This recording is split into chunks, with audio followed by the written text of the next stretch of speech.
hurricane season upon us, could a very concerning trend result in more tropical storms and hurricanes affecting the homeland? And could this result in a slowdown in severe weather as well? I'll be breaking that all down coming up in this video. Howdy y'all, welcome back. We're going to take a look at the tropics first, as we do have a lot of activity going on out here. First, let's go and take a look at Tropical Storm Hillary. Has been downgraded from a hurricane, as it was a Category 5 hurricane earlier in the week. Now, we are dealing with 70 mile an hour winds out there at 85 mile an hour wind gusts. Now, this is expected to be downgraded into a tropical depression as we head into Monday morning. It's going to be hitting LA by right around 5 o'clock tonight. It's going to be bringing a lot of heavy rainfall, and this will result in some flooding, as there is a high risk for excessive rainfall for upwards of 2 to 4 inches. Now, that is a lot of rain for y'all, and it's pretty rare that y'all even see rain down here. And this will result in some mudslides and a lot of problems. But nonetheless, please be prepared for that. And there's also a slight risk for severe weather within this area due to that tropical storm. Mainly a couple tornadoes, damaging winds, which is going to result in 50 mile an hour winds and 65 mile an hour wind gusts. Please be prepared for this. That is pretty rare to see hurricanes around this area, but it can happen. It don't mean that it won't. But now that we know the track of Tropical Storm Hillary, let's go and take a look at what kind of other hurricanes and tropical storms we have in store out here. As we do have Tropical Storm Emily that has formed out here in the Atlantic. Winds that are blowing right around 50 mile an hour. Winds gusting at right around 65. Now, it don't look like this is going to affect the homeland any, as it looks like it's going to die off and turn into post-tropical cyclone Emily by the 25th. Now, the reasons for this is due to wind shear, due to that El Nino pattern I was talking about earlier in the year on my hurricane forecast video. If you haven't checked that out, please check that out. I have a link in that description below. And it looks like that's just going to churn out here and die off. And we do have a tropical depression 6 out here. Wind speeds at 35 mile an hour, max gust to 45. Not going to affect much of anybody except for these islands here. Mainly just going to be heavy rain and high winds. And now we have our last 2 tropical storm chances, with this one's an 80% chance within the next 7 days. Y'all can take a look at the wording here if you want to. As you can see, it's going to be affecting the Caribbean islands later this week. Looks like by Tuesday evening, we're going to be dealing with some tropical storm activity over the islands. And I will have periodic updates on Twitter. Keep y'all updated if you live down here in the Caribbean islands. And lastly, let's take a look at this tropical storm chance down in the Gulf, as there is a 50% chance within the next 7 days. Again, y'all can take a look at the wording if you want to. As you can see, we have some activity out here in the Gulf, and the Gulf has been pretty hot here as of late, and this is really going to intensify and slam into Texas. So now that we know what kind of tropical storms and hurricanes that have formed out here in the Atlantic and in the Pacific, and even in the Caribbean, let's go and take a look at what kind of severe weather we could be dealing with in the next upcoming days. We already know that we're dealing with some severe weather down here in Southern California, mainly due to that hurricane, tornadoes and damaging winds. As we push off into Monday, we do have a couple marginal risks down here by Arizona and up here by Wisconsin and parts of Minnesota. Now, there is no tornado risk to speak of tomorrow, but there is a damaging wind threat down here in Arizona and a large hail threat within both zones.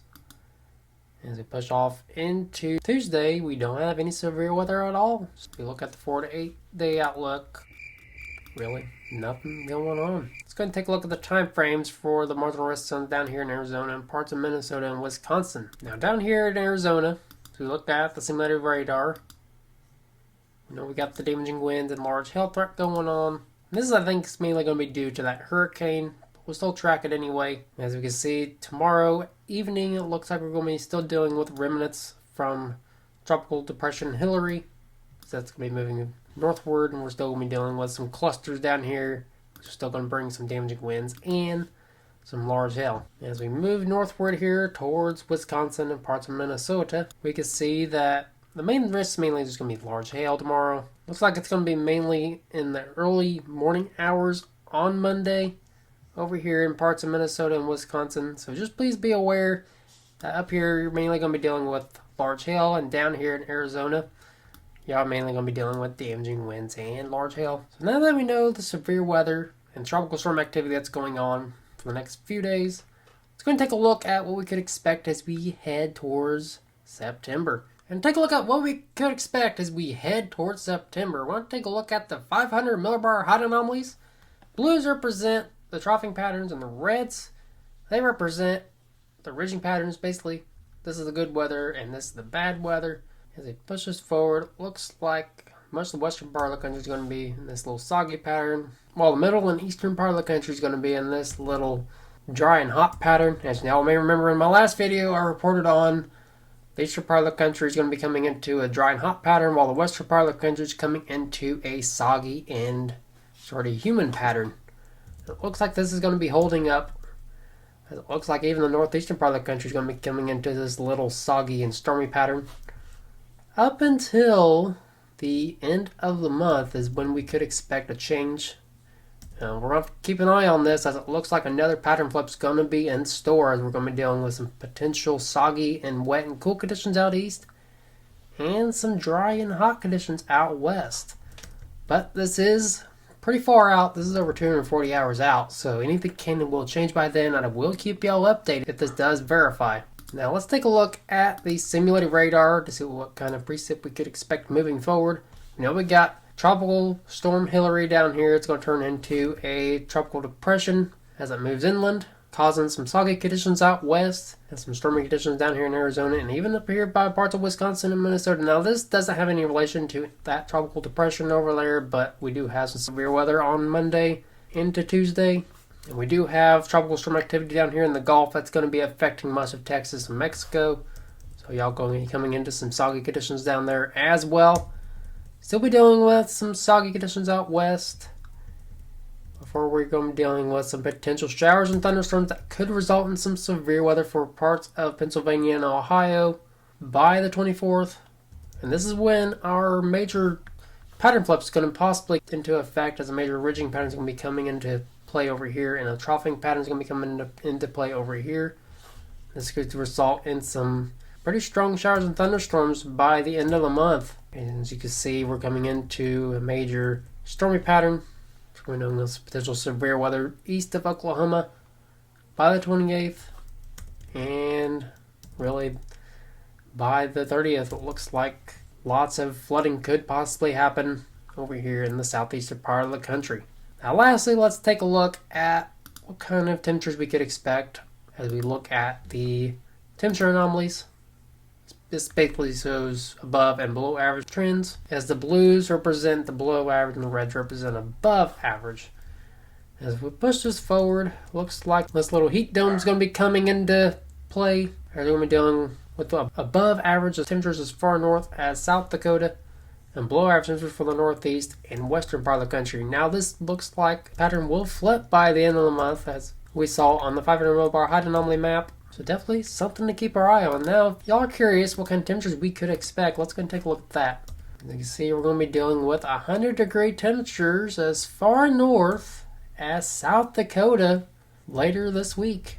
And it looks like we'll remain in this 100-degree pattern for quite some time until a below-average pattern temperature swing comes into play by the end of the month. And this may result in some pumpkin spice coffee drinking. As Dunkin' already has that already out, so make sure y'all go over there and get you some. It's pretty good. And according to the 6 to 10 day temperature and precipitation outlook, looks like much of the country is going to be in above average temperature pattern, except for over here in the northeastern part of the country.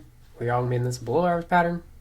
Next 8 to 14 days, really about the same, except for much of Indiana, Illinois, and Ohio and parts of Virginia are included in that below average pattern. 6 to 10 day outlook for precipitation. Looks like much of the western part of the country and the eastern part of the country is going to be above average, while much of the central part of the country here is going to be below average. Next 8 to 14 days remains about the same. So it looks like the tropics are heating up while severe weather season is starting to wind down, but we do have a potential pattern flip coming up as we are heading towards the end of the month, so it's definitely something to keep an eye on, as we could be dealing with some more severe weather by the end of the month. And please be prepared for the heat, as we are going to be dealing with some record-breaking temperatures for the middle part of the country as a heat dome is going to be setting in. So just be prepared for that. If you live over in Southern California, just be prepared for Tropical Storm Hillary moving in tonight, as y'all could be expecting upwards of 40-mile-an-hour winds with some pretty heavy flooding out there. So again, please be prepared for that.